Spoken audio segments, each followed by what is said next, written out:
गुरुर्ब्रह्मा गुरुर्विष्णु गुरुर्देवो महेश्वराय।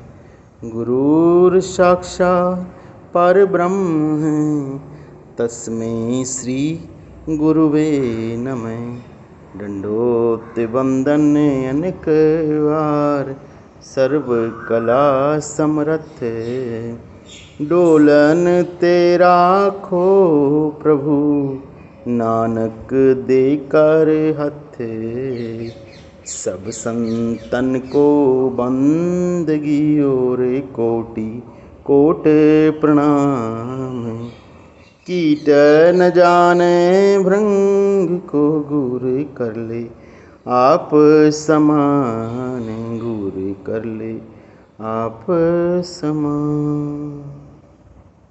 दो प्रश्न किसी ने पूछे हैं, उनको बारी बारी से हम विचार करेंगे। जो मालिक स्वामी जी की, जो दयाल की इच्छा होगी वैसे। दोनों प्रश्न है तो मजाकिया, क्योंकि शादी ब्याह के बारे में वो पूछे गए हैं, सत्संग से रिलेटेड कम है।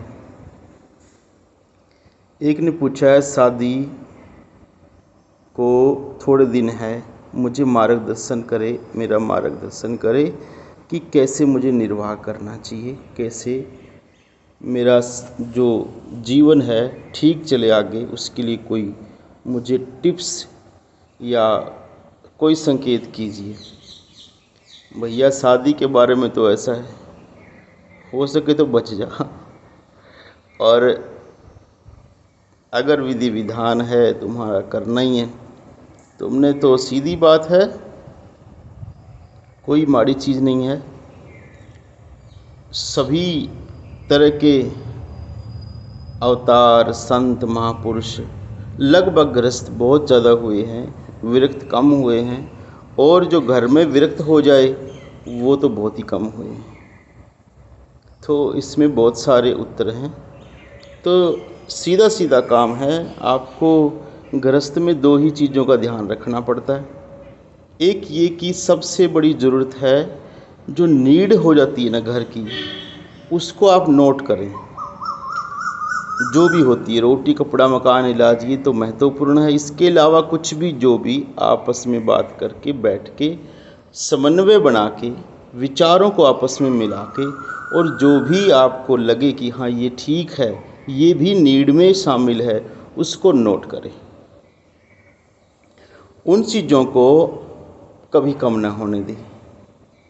कोई प्राकृतिक परमात्मा की तरफ से कोई ऐसी बात हो जाए, कोई बीमारी, कोई और चीज़, ऐसा जो कुछ हो जाए, तुम ठीक नहीं हो या कोई और बात है, तब ये तुम कर सकते हो। दूसरा कि अगर ऐसा नहीं है तो आपको इन जो नीड में शामिल हो गया उसको पूरा करना ही करना है। वो ज़रूरत हो गई तुम्हारी, मतलब तुम दोनों की। और इसमें सावधानी ये बरतनी कि किसी तरह से भी आपको ईगो, मान या ये नहीं लेके आना कि ये मैं करता हूँ या मेरे द्वारा ये किया जा रहा है। सबसे बड़ी बात, वो चीज़ें ज़रूरत करनी है, ज़रूरी पूरी करनी है। अब दूसरी सबसे बड़ी बात, आप गृहस्थ जीवन में प्रवेश करने वाले हो, आपको बहुत चीज़ों की आगे ज़रूरत पड़ेगी। लोगों से भी कांटेक्ट बना के रखना पड़ेगा, कैसी कैसी तरह की बात होगी, कौन कौन लोग आपसे मिलेंगे, उनके जो परिवार है वो मिलेंगे, आपके परिवार मिलेंगे। आपस में जो विचार बन गया, जो बात एक बार आपस में पास हो गई, चाहे आप हो चाहे आपकी वो, हम जो आपके होंगे वो हो, तो दोनों को ये चाहिए कि एक बार जो बात हो गई आपके बीच में, वो किसी भी शर्त पे टूटे ना।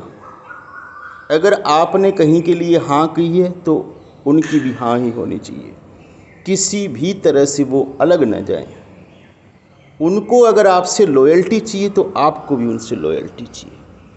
और ये दोनों चीज़ें अगर ये आप करोगे ना, ऐसे एक बात को पूरा पुगाने वाली बात है, जैसे पूरा करने वाली बात है, अगर ऐसा करोगे तो धीरे धीरे आपके अंदर इतना समन्वय हो जाएगा, आपको खुद ही पता लगेगा कि जो मैंने बात बोल दी यही विचार उसका है, जिसके लिए मैंने ना कर दी वो भी ना ही करेगा या करेगी, और जिसके लिए मैंने हाँ कर दी तो उसके लिए वो भी ना करेगा, हाँ करेगा या करेगी। ऐसी समन्वय बनाने की ज़रूरत है। और शुरुआत मैंने बता दी है कि बात से शुरू करें, एक कमेंट दोनों पहले मिलकर बैठें, उस पर पास आउट करें कि ये हाँ ये चीज़ हमने करनी है या नहीं करनी है, उस पर फिर दोनों बस अडिग हो जाए और दोनों चले। धीरे धीरे से एक दूसरे का इतना ज़्यादा व्यवहारिक जो है वो बन जाएगा, जो कि एक अंडरस्टैंडिंग है जो धीरे धीरे बिल्ड होगी, एकदम नहीं। तो उसको करना है। दूसरा, गृहस्थ को बहुत ज़्यादा फ़ायदा ये रहता है कि वो कई स्तर पर एक तरह से एक दूसरे से जुड़े रहते हैं, कार्मिक ढांचे से भी, खाने पीने के ढंग से भी, और जेनेटिक भी। अगर पति पत्नी तो नहीं, लेकिन फिर भी किसी न किसी तरह से कुछ सालों में उनका बंधन बन ही जाता है। ये थोड़ी सूक्ष्म बात है। तो कार्मिक बंधन बने बिना रहता ही नहीं, वो बिल्ड होगा ही होगा। तो इस तरह से ये जो चीज़ है, ये दोनों चीज़ अगर आपने कर ली तो बहुत ज़्यादा गृहस्थ जो है ईजी हो जाता है। अगर आपको मजबूरी है तो उससे भी फील होगा, उसकी कोई मजबूरी है, प्रॉब्लम है तो आपको भी फील होगी। ये मैंने थोड़े से में आपको बहुत अच्छी बात बताई है, करके देखो, ट्राई करो। लॉन्ग टर्म, लॉन्ग यानी थोड़ा सा लंबा चलेगा। अगर आप करोगे तो आपको बहुत ज़्यादा फ़ायदा होगा। एक यानी दोनों के बीच में एक ऐसी चीज़ बिल्ड होगी, एक कनेक्शन बिल्ड होगा, एक तरह की समझ बिल्ड होगी, जो कि बड़ी अल्टीमेट, बहुत बढ़िया गृहस्थ को निभाने के लिए। तो ये दो बातें जो है, जिसने पूछा कि अभी मेरी कुछ टाइम बाद ही शादी है तो मुझे क्या करना चाहिए उसके लिए,